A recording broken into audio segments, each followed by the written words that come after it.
Hello, Jeando. Hello, Kevin.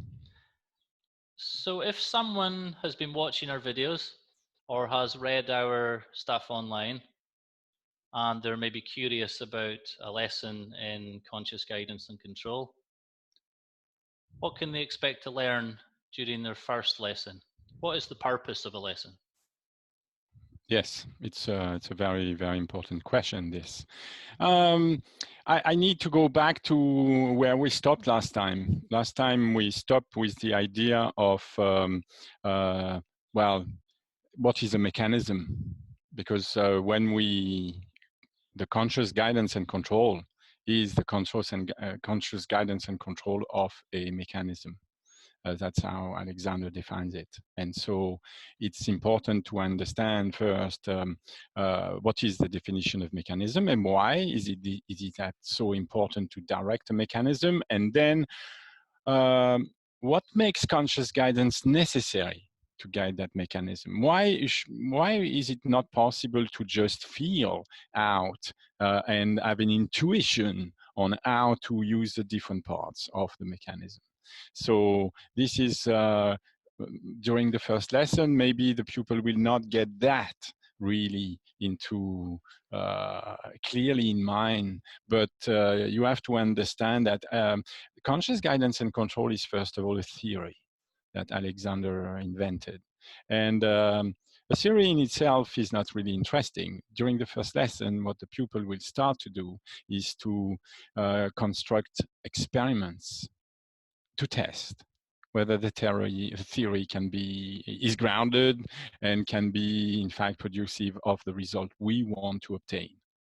So that's what's going to happen. I thought it was good to have a conversation between ourselves in order to explain more of the theoretical part that is behind. Because when you start the first lesson and you start to experiment straight away, and it's not always very clear in the mind of the person why they are asked to do these kinds of experiments. So this is the other way. This is like a preparation for a first lesson. If I had to explain to a person what is the first lesson, what is going to happen, how can they prepare for a first lesson, well, I will try and explain what I'm going to explain. So the first thing I want to remind you that the mechanism is our conception of the word is that we consider a mechanism as a system of parts and processes that have to work together. That's very fundamental. Work together, and when they work together, they perform a particular function. So depending how well they work together, the function is going to be implemented correctly or incorrectly. And what is important is that when we say that the different parts work together, it's very important to understand that we are talking about a combination of physical movements. So working together here means coordination of movements. The question will be how to transform a coordination of movement that is already there, that is already part of the habit of the person. So from there, we start with the fundamental of conscious guidance and control. And so for that, I want to go back to Alexander's words. It's better so that you have a clear picture that this is from the person that has conceived that old theory, that old system, which is because we talk about system, or I talk about system, because it's not only a theory.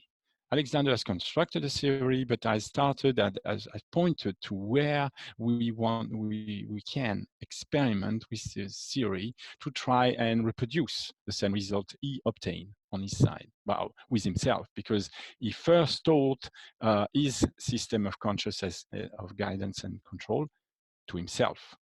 That's the idea.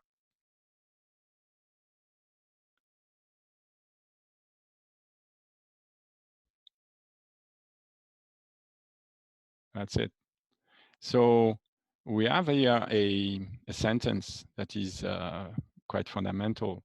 And he says that the method so we have to understand that it's a method of conscious guidance and control, is based firstly on the understanding of the coordinated uses of the muscular mechanisms. So that is an expression of what I've said before, and I will try and come back onto it so that everything can be made clear. And secondly, so this method of conscious guidance and control is based on the complete acceptance of the hypothesis that each and every movement can be consciously directed and controlled. So from there, it may be difficult for people that are reading Alexander for the first time to get an idea of what he's exactly speaking about. And I'm going to explain this in length. So the whole first discussion I'm going to have with you is about this sentence and how I can understand that sentence. So we start from the idea that most of us at first, we do not understand the coordination, the coordinated uses of the mechanisms that we are made of.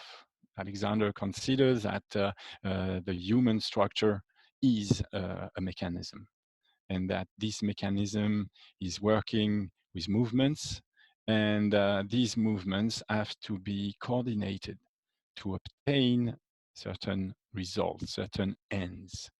So when we say muscular mechanism, many people think that Alexander is talking about a very scientific notion of muscular systems. It's not the case. Alexander didn't have a very clear anatomical vision or biomechanical vision of the anatomical structure in action.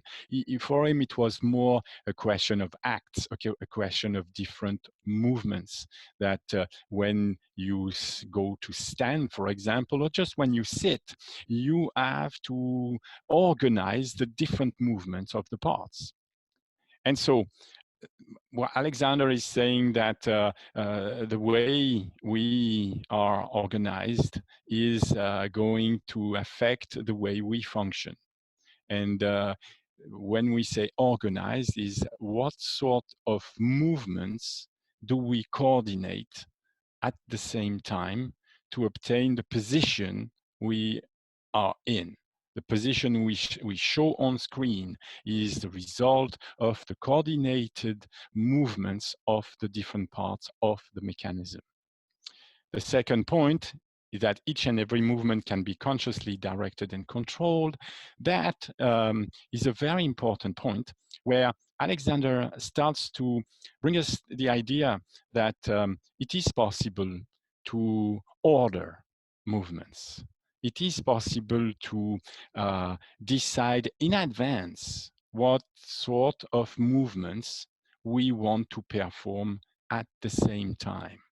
And when he says consciously directed, he's talking about the instructions we are going to give ourselves in order to perform these movements. And when he say control, he say after performing the movement, we are going to want to verify and measure whether the movements that we said we wanted to perform together have effectively been performed together. In order to control the movements, once again, we need the very orders that we used in order to project them. We need to use these orders in order to, in fact, represent, Alexander says, conceive in our mind what is the correct implementation of the coordination we were talking about. So that is, well, the basis of conscious guidance and control, this idea that you can say one after the other a series of orders. These orders are orders of movements of the different moving parts of the mechanism you're considering.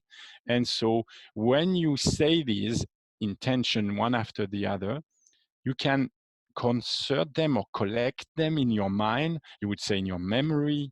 And from that memory, you can, in fact, project all these movements all together, which is simultaneously at the same time.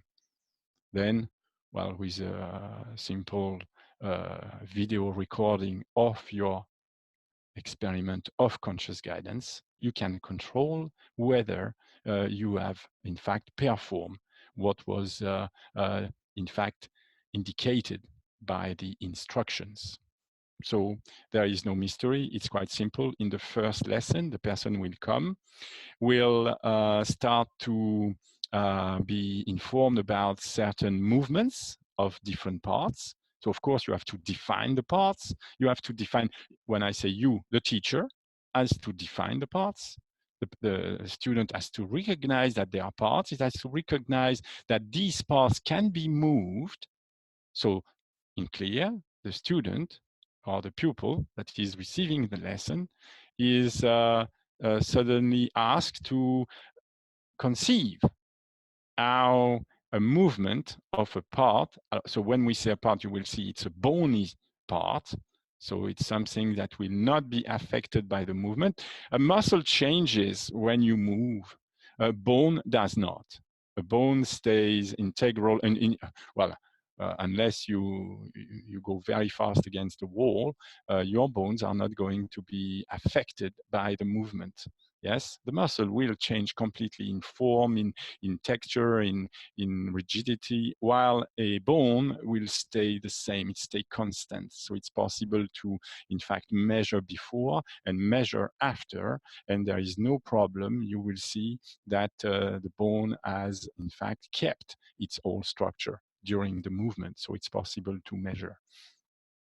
So the pupil will receive some instructions, or we call them orders, or direction of movements.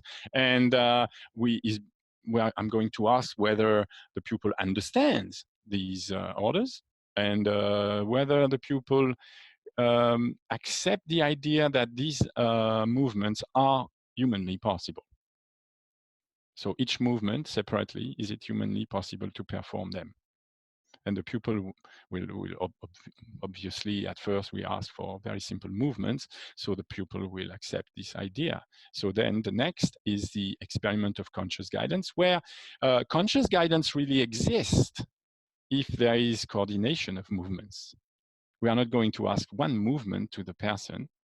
It's absolutely unnecessary to use conscious guidance for that. Conscious guidance is necessary when you have a mechanism with different movements that have to happen at the same time. So at first, conscious guidance, as I said, is an experiment. The pupil would tend at first to think that he's not capable of starting 3 or 4 movements at the same time. 3 or 4 different movements of different parts happening concerted together. At first, the pupil is very, very surprised, first of all, because it's not something you ask people. And the first idea, the first conception, the preconception the person can have is that, wow, I've never done that before. It sounds impossible. Okay? Well, Alexander is saying that each and every movement can be consciously directed and controlled, and I would add together. Not immediately, but there is certainly a path, a process by which a pupil can develop its capacity of direction and its capacity of control. That's the hypothesis that I serve to my pupils in their first lesson. So that is one thing. Now, the second is to ask ourselves, what is the mechanism we are guiding? And for Alexander, that in the first book, there is a very clear indication that he's not talking about the mechanism in general. There is something in his ideas that is quite clear, is that specific control, which is controlling one part in isolation, is for him unthinkable. So the process of conscious guidance and control is not an additive process where you start controlling one part or one part and another. And then when you're good at that, then you start controlling another part. Or maybe if you control a part that is really central, maybe a relationship that is central, everything would flow from that. Alexander, when he's young, is saying exactly the opposite.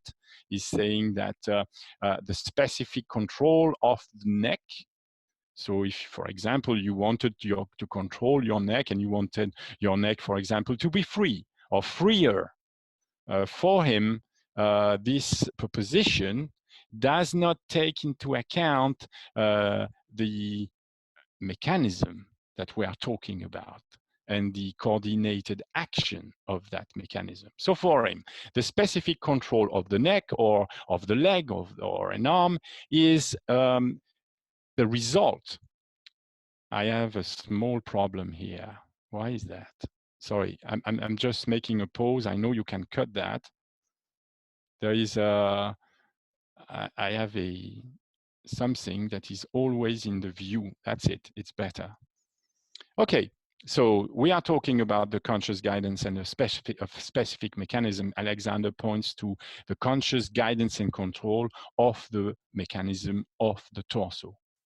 So during the first lesson, when the pupil is coming to discover what is this theory we are talking about and how one can experiment with the theory, the first thing we are going to talk and is define the mechanism of the torso. I will not go very much into the antagonistic movements which bring about the correct and greater coordination that we are seeking. We are seeking correct and greater coordination.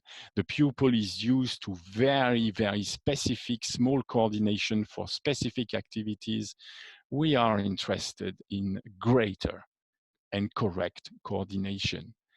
These coordination, in fact, are going to help us to control movements of the limbs, of the neck, and very importantly, of the respiratory mechanism, the general activity of the internal organs. Well, yes, because the internal organs are in fact enclosed into the mechanism of the torso. The mechanism of the torso can be, the shape of the mechanism of the torso can be changed. And of course, if you change the shape of a closed bag, of course, the pressure inside the bag is going to change. And there are conditions where you can imagine easily that if you compress the bag all the time, well, the general activity of the internal organs is not going to be appropriate. So that is the idea. And you've seen on the slide, I have put two mechanisms of the torso in different states of coordination. The different gestures, which is a gesture is a group of coordinated movement, different gesture have produced different, what most people call position. So you have a position on the left and you see that the mechanism of the torso that I will define as, in fact, two cavities, the thoracic cavity and the abdominal cavity. There is no leg, no arms, they are just there because for people to realize what I'm talking about. So the thoracic cavity and the abdominal cavity are in fact presented after a gesture. It is clear that the person has protruded the middle torso, the upper torso and the lower torso are backward. So we can see here that this mechanism of the torso is shortened. While on the opposite side, there is another view, and we see the noble pose. We see again this idea of middle way. The middle torso and lower torso are not arched either forward, as it is here, or I could have shown also another picture where you would see a different deformation of the torso, the opposite one, where you would have seen the person slumping with the middle torso very far back and the upper and lower torso very far forward. I didn't need to put it because you just look around everywhere in the world now. People know very well the two extremes. So the exploration of the guidance of the mechanism of the torso is going to, in fact, for the pupil, discover how to construct for himself or herself the middle way, the noble pose.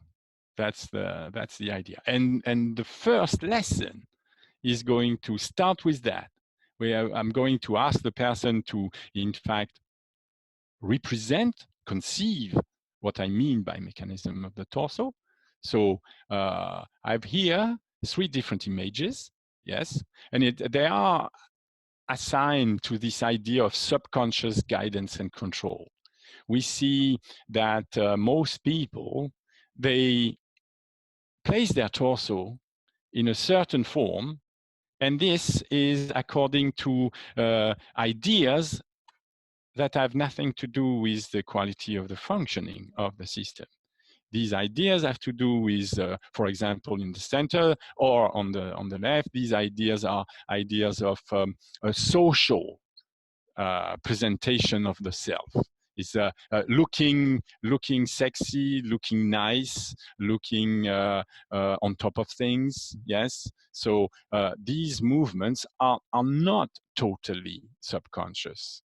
They are subconscious in the sense that the person is not really clear about which movement the person is performing and concerting together in order to obtain these positions. Yes. Well, there is also the total subconscious posture where the person is just trying to feel as best as she can. And here we have a person that is in pain and is trying to, well, continue the normal activities of life. And everything, every single movement the person is performing is subconscious in the sense that they are made not to obtain another result than not feeling pain. It's not very successful, by the way. The person is still feeling pain after many, many years, but this is the truth. This is the fact that the person is trying to do her best, but she has no conscious guidance. So Alexander was talking a lot during in his first books about the mechanism of the torso, and he was talking about the form, the S. He called it as S-bend shape.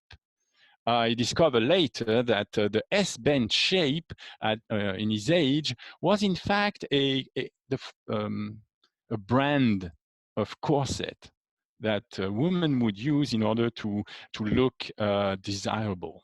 Yes, at the time it was desirable to look like this. These are social conventions that have nothing to do with, of course, the functioning of the system, because we well know now that such shapes are not conducive to good functioning.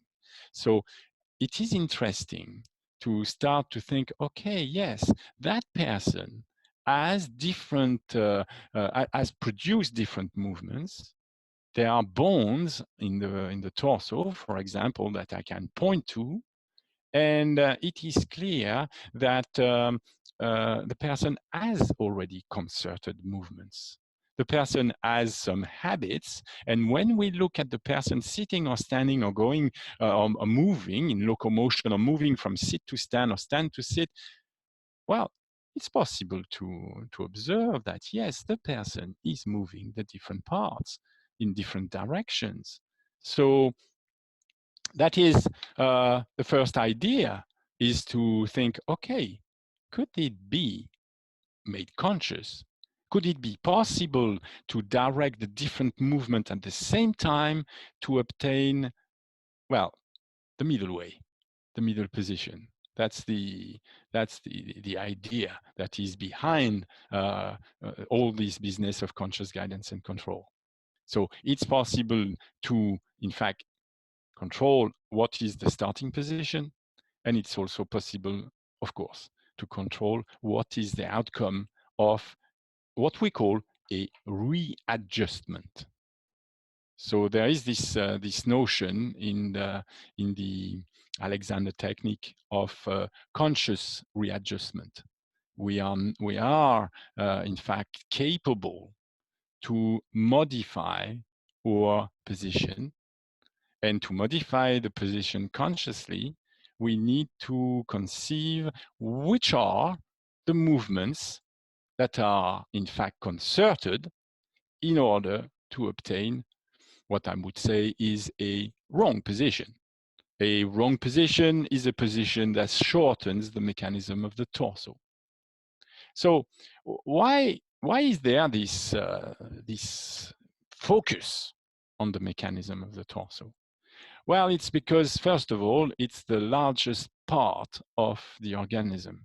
And in equilibrium, of course, the largest part, the part that has the largest mass, is going the one that in fact will influence the result.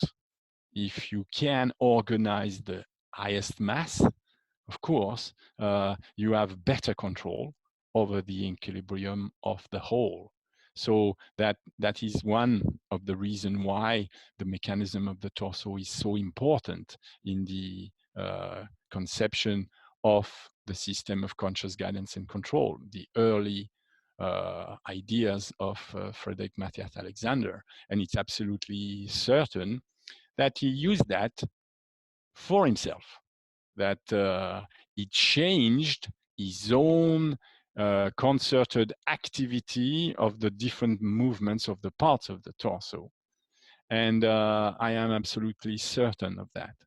There are people that doubt that Alexander really invented a system of self-help, and that in reality, it's all done by someone that is going to manipulate you and make you feel the correct thing.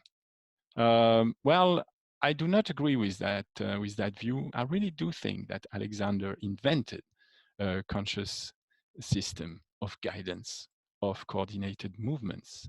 That's for me, I have a reason to believe it, and I'm going to share with you how I came to think in that way. So that is one thing. Now, the next thing is to start to define for the person what we are going to guide. What are the movements of the parts? It's very important that from the first lesson, things become concrete. All our talks up to now have been very theoretical, seeing the large view. Well, it's necessary now to go into the details. So again, I'm going to share a slide so that you can see something. So when I'm talking about the mechanism of the torso, I am exactly following Alexander's definition. What you see on the left side is, in fact, a structure that is articulated. It's made, of course, of bones. And what you see, what we define as torso, what we conceive as torso, is, in fact, the abdominal cavity and, of course, the thoracic cavity. There are no legs, no arms, no neck, and no head. It's a very strange view of the system.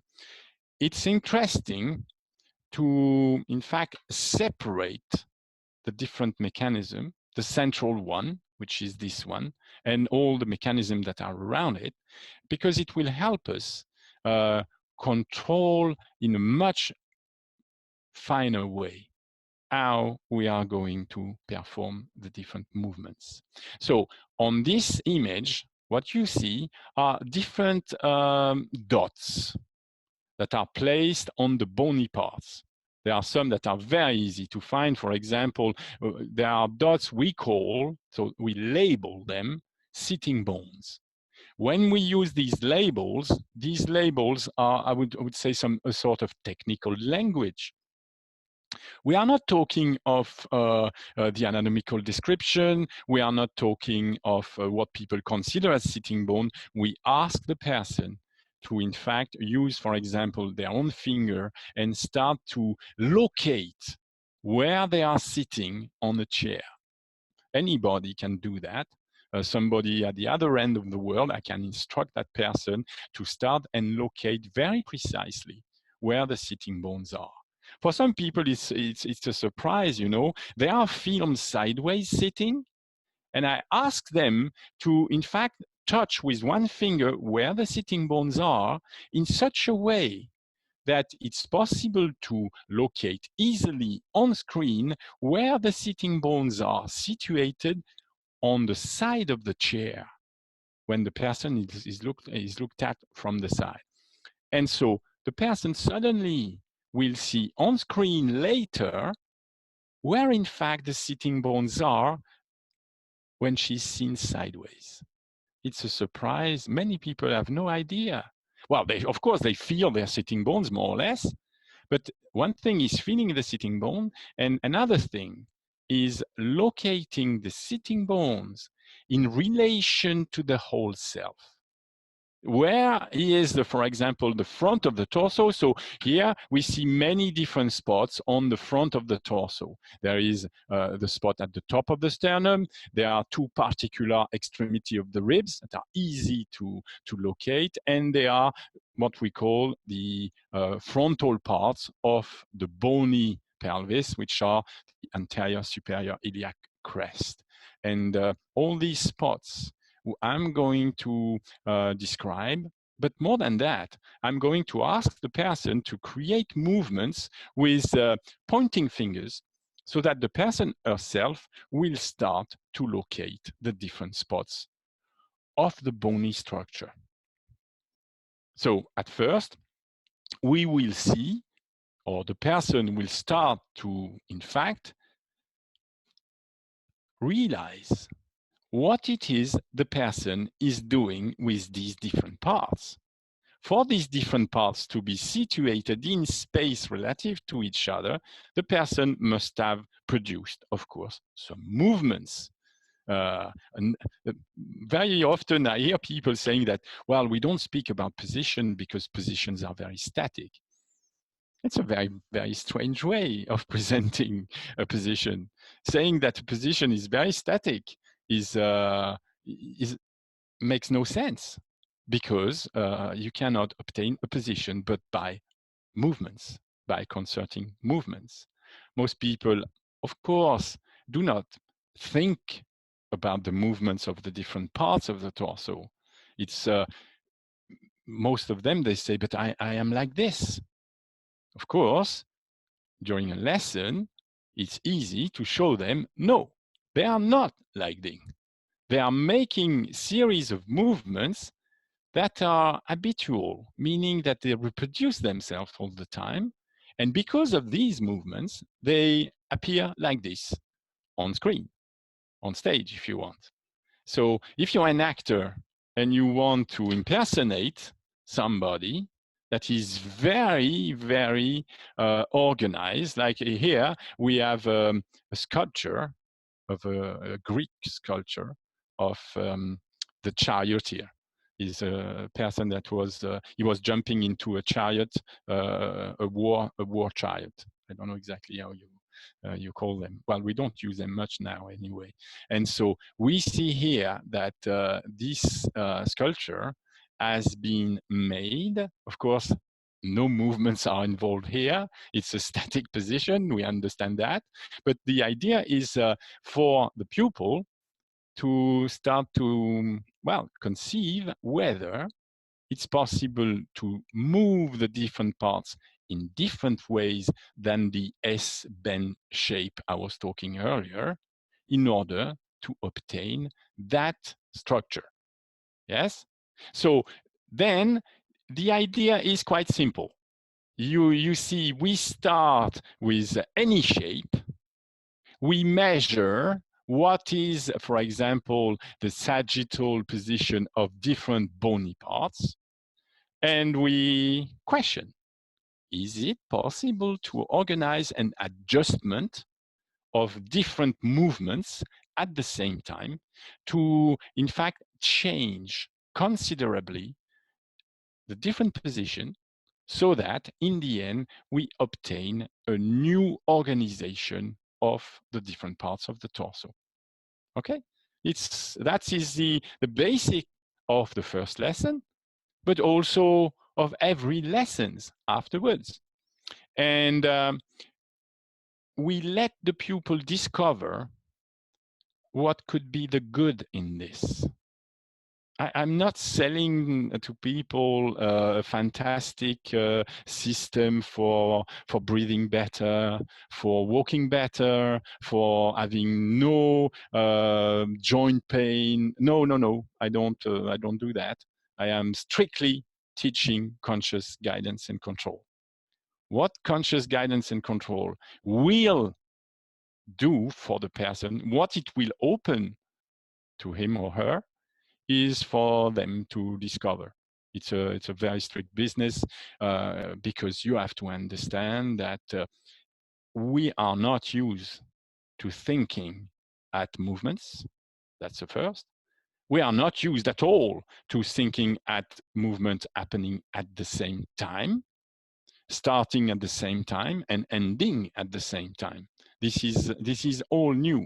So the theory of conscious guidance and control will, in fact, involve experiments where the person is going to start experimenting with the guidance of the mind.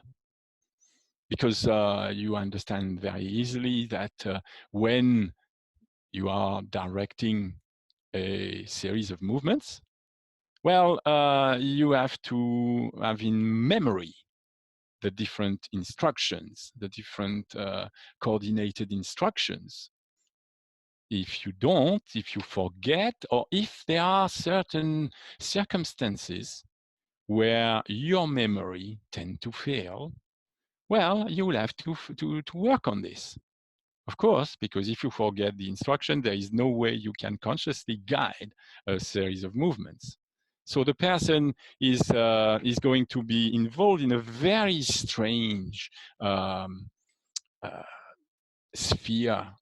It's called the psychophysical sphere, because of course we are waiting for the person to in fact perform some movements together in order to produce an adjustment of the whole position.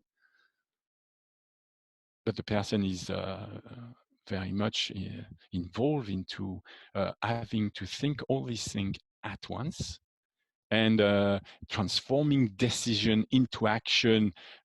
You know, we all have these problems. We have an intention of doing something. Yes, but we all know that it's when we transform that intention into an action that things are going to happen. If you keep the intention in your mind and never go into action, you will never know whether you are able or not to perform that intention into practice, you see? So there is this idea of, wow, how do I motivate myself, not only to transform one intention into action, but 2 or 3 or 4? It's a whole new ball game. Most students, when they start having lessons in conscious guidance and control, wow, they are they are very surprised. They think, wow, I've never been involved into such a thing. It's true.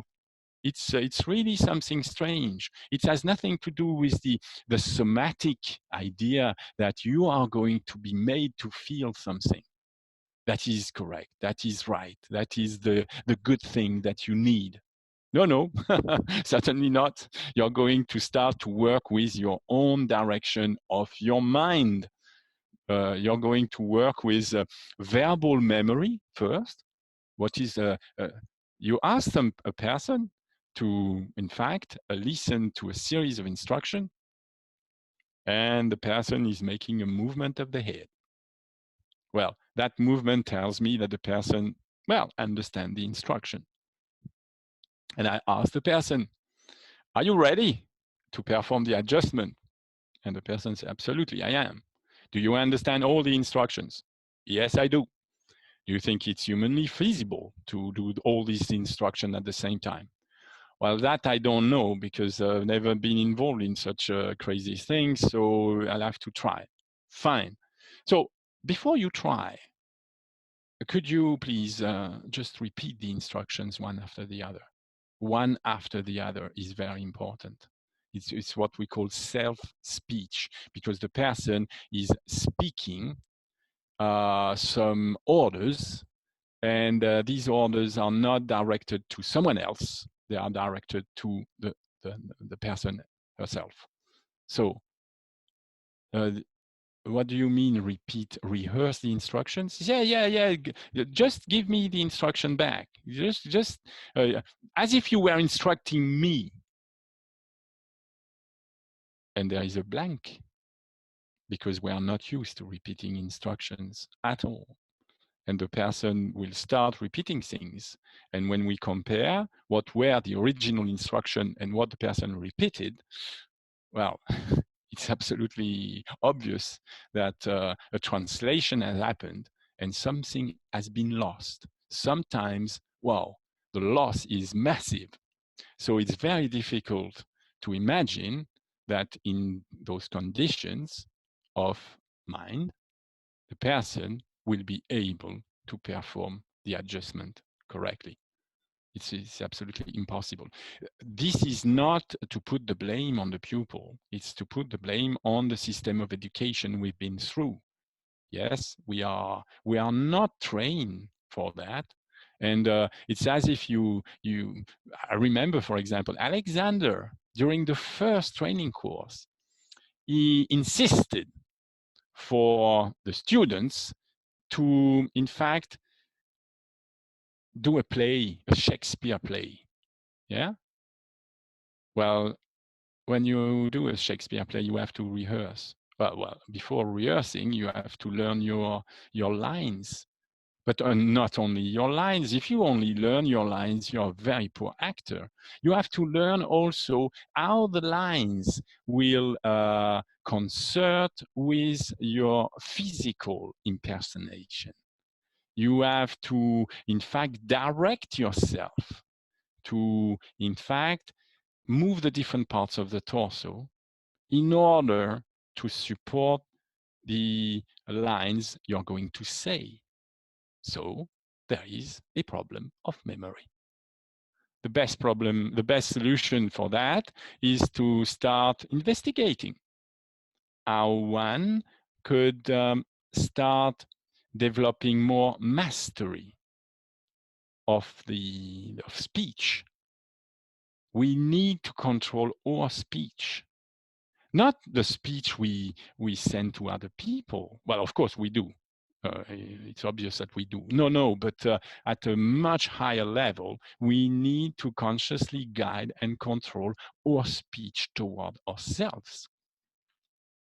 And during the first lesson, yes, that is a big part of what the person, without putting the finger on it, is going to start developing a new capacity of control and guidance of their own speech.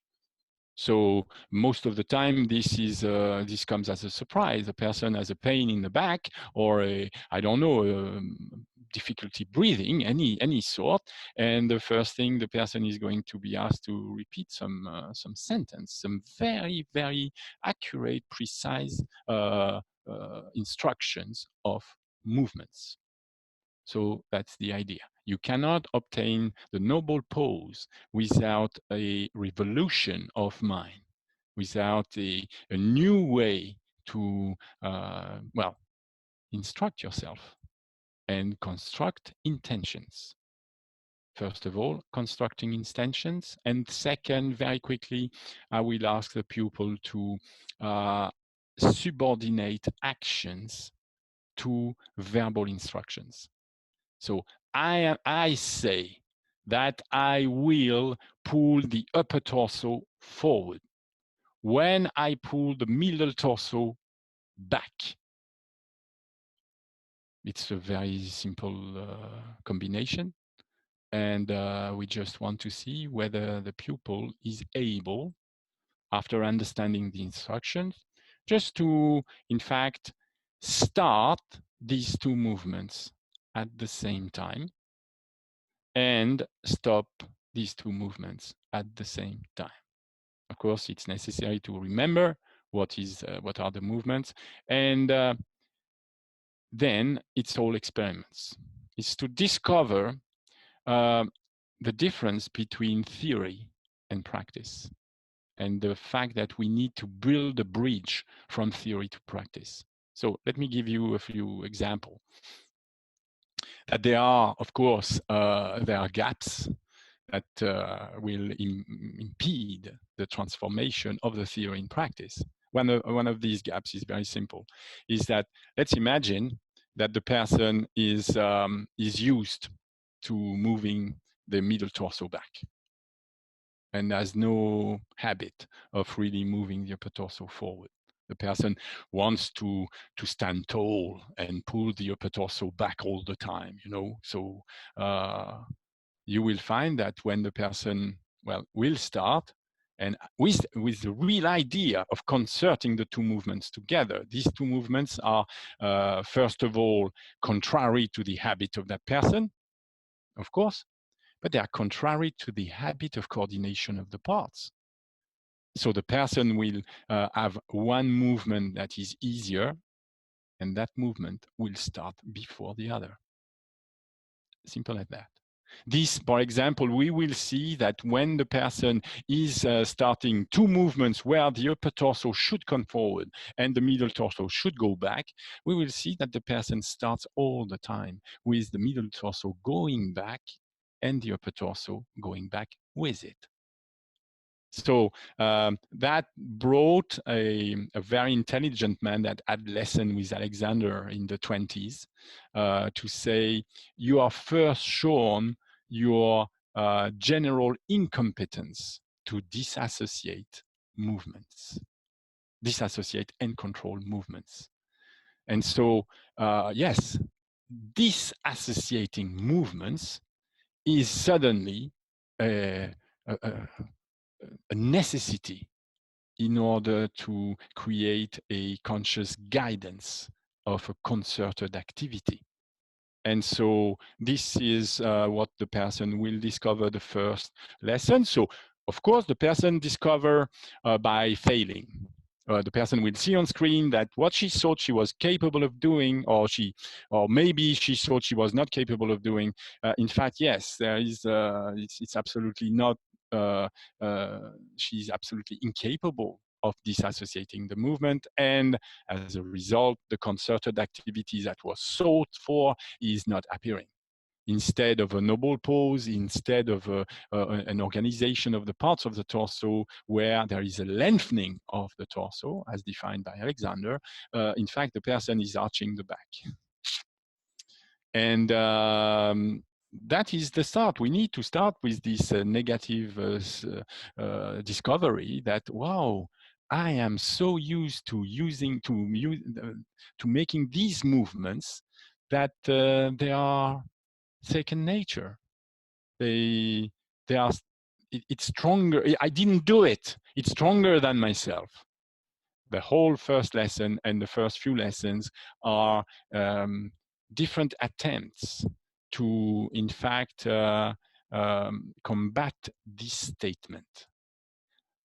Is to make the pupil discover that the pupil has much more capacity of freedom than that statement would, well, leave to think.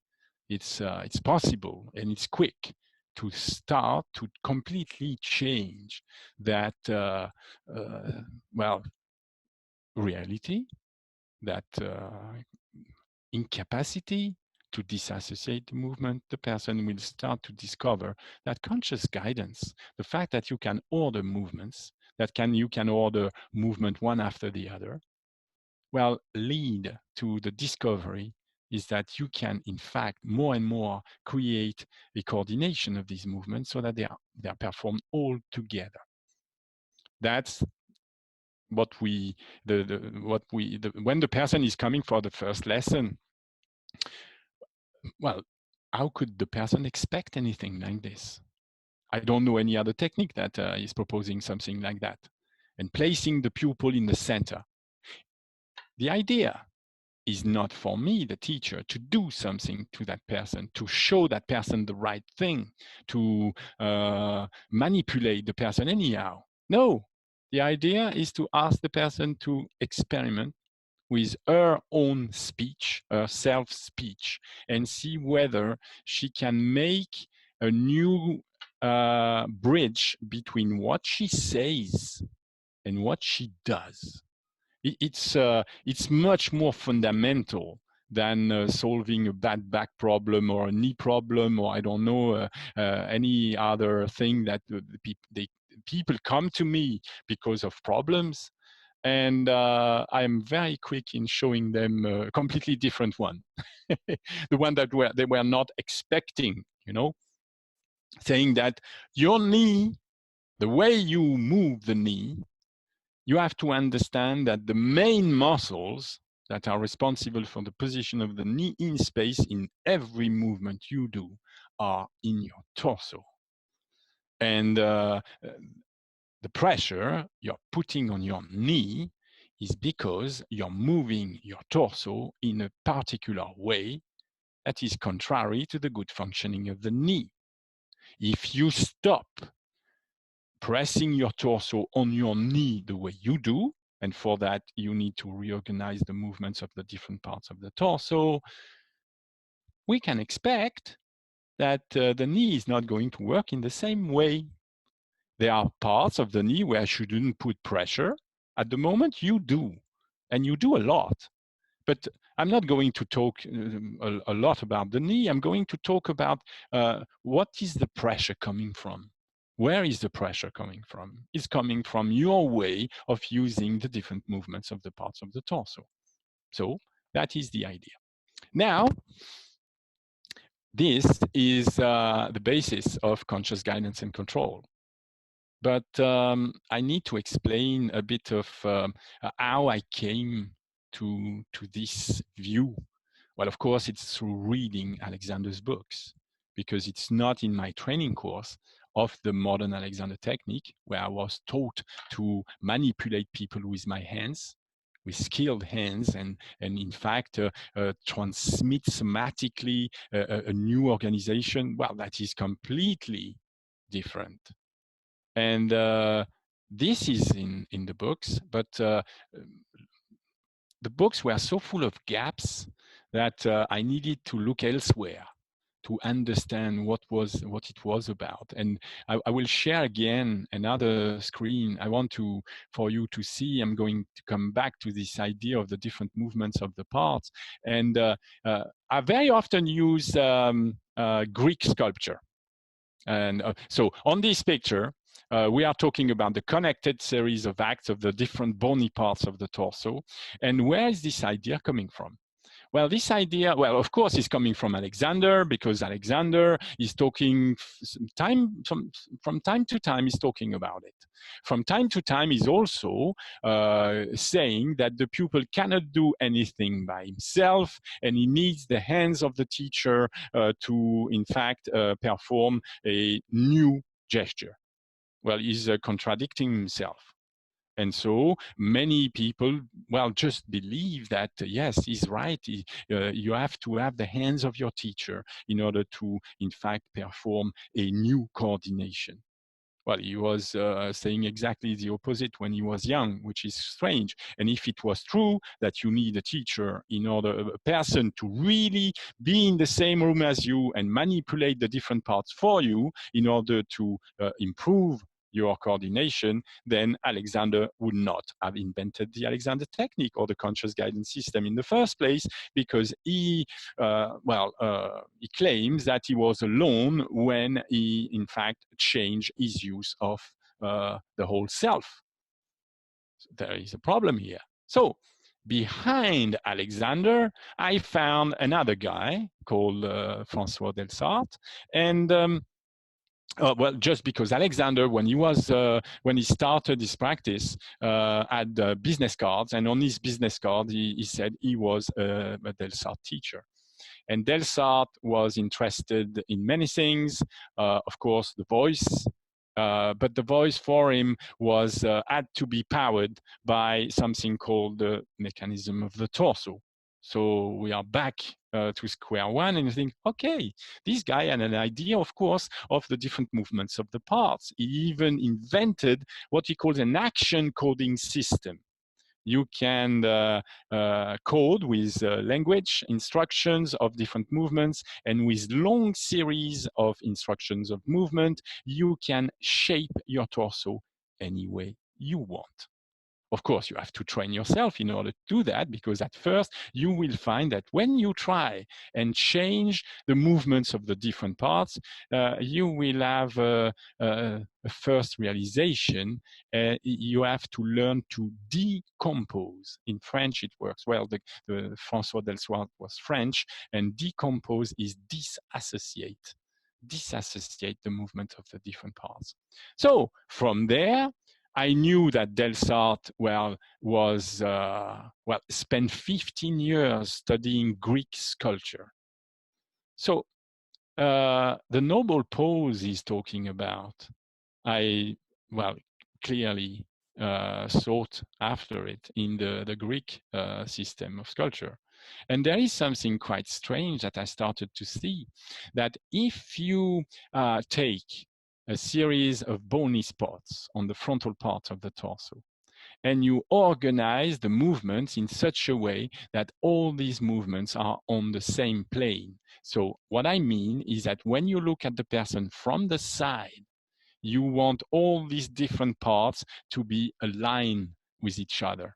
Yes, so this is what I have represented in this other slide. We see that here I am using rulers of the same length, and I'm using the 3 different spots, and I'm setting the 3 different spots on the exact vertical line. And I'm knowing it's an exact vertical line because of the geometrical concept that any spot that is at the same distance from a vertical wall is set vertically relatively to the other. So all these spots are set vertically, yes? And so I started to notice something. I started to notice a very strange shape of the torso of Alexander and Delsart. They had what Alexander in the first training called the hump. The hump is a very steep curve that is starting roughly around the middle of the thoracic curve. And you see that Alexander has a very steep curve, and that Delsart also has got the head very, very far forward of the back. Yes? So suddenly I said, oh, yes, I see. If I do organize the different movements of the part to create a single plane with the torso, well, I get the noble pose. The problem is to, in fact, perform these movements without any help, without any rulers. These people, they don't use rulers here. Delsart used rulers. Alexander, well, has never been, I've never seen any historical account, where he used rulers with his student. What a shame. I do use rulers a lot with people I work with. First of all, because I'm not in the same room as them, because they are very far away. They are on the other side of the world most of the time, and we just use the long distance communication facilities that we have now. And of course, they can very quickly, during the first lesson, very often I ask people to start to use rulers and see what happens if they create movement. So it's not one after the other, of course, but because as soon as you place one ruler, so I will show you this image again. As soon as you place one ruler against the wall, so for example, you see at the top of the bony rib cage, set at a certain ruler distance from the wall, when I start to measure the middle rib cage away from the wall, well, it's clear that I'm using the ruler as a means of guidance, which is a no-go. We shouldn't do that. It should be coming from a capacity of organizing movements in space. Yes, that's the idea of conscious guidance and control. But it's also useful to show people that it is possible for them, they will feel awful, awkward, all tense, all everything, but they will get the noble pose, the lengthening lower back, and the great hump that these people were showing. So in this way, we get a very clear notion. Well, the student in the first lesson gets a very clear notion of what it is the lessons are going to be made of. It's going to be made of the capacity to describe the movement in space and in time. It's going to be also capacity of organizing different movement at the same time to obtain a very precise model. When you have the model, you can then consciously control, after performing the adjustment with the many different movements that are making the concerted activity that create, of course, the position. So we call this a position of mechanical advantage because it's a position that expands the mechanism of the torso. Excellent. I think this would be a good place to stop today. We've Yeah. covered what the purpose of a lesson is and some of the things that people will learn in their first lesson. Yes. And I think the next time we should talk about what happens after a lesson. What does the pupil do with what they've done? What do they do with the videotape of the lesson? Yeah. And how do they work to improve themselves on their own? Perfect. So thank you very much, Jeando. We'll see you Well, again thank you next for time. listening. Anyone listening, check out the show notes underneath for links to Jeando's websites. And we'll see you next time. Bye-bye. Bye.